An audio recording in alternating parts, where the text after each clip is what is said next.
हे कृपा पावलेले स्त्रिये, कल्याण असो, प्रभू तुझ्या बरोबर असो. मरिये, भिवू नको, कारण देवाची कृपा तुझ्यावर झाली आहे.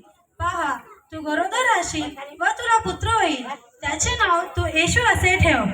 तो थोर होईल व त्याला परस्पराचा पुत्र असे म्हणतील. आणि प्रभू देव त्याला त्याचा पूर्वज दावीद याचे राजासन देईल. आणि तो याकोबाच्या घराण्यावर युगानुयुग राज्य करील व त्याच्या राज्याचा अंत होणार नाही. मरियेने दिवसाला म्हटले, हे कसे होईल? मला तर पुरुष ठाऊक नाही. पवित्र आत्मा तुझ्यावर येईल व परस्पराचा समर्थ तुझ्यावर छाया करील. या कारणाने ज्याचा जन्म होईल त्याला पवित्र देवाचा पुत्र असे म्हणतील.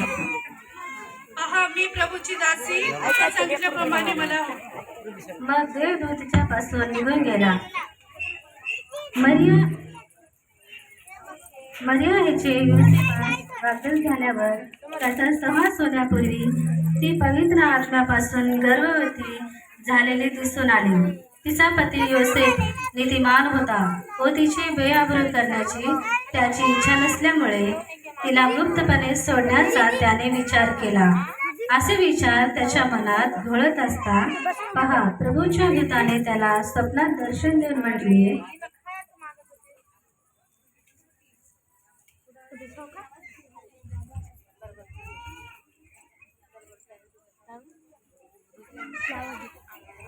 योसेफा, दाविदाच्या पुत्रा, तू मरियेचा आपली पत्नी म्हणून स्वीकार करण्यास अनमान करू नकोस, कारण तिच्या पोटी जो गर्भ आहे तो पवित्र आत्म्यापासून आहे.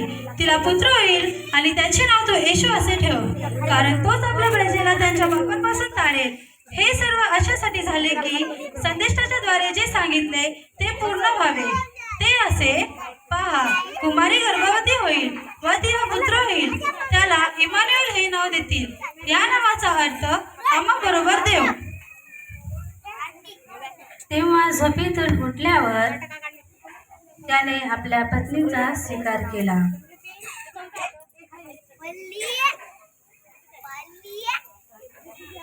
त्या दिवसात असे झाले की सर्व जगाची नावनिशी लिहिली जावी अशी राजा कैसर ऑगस्ट याची आज्ञा झाली. ऐका हो ऐका, राजा कैसराची अशी आज्ञा आहे की सर्व नगरवासियांनी आपापल्या गावी जाऊन आपले नाव नोंदणी करावी. ऐका हो ऐका.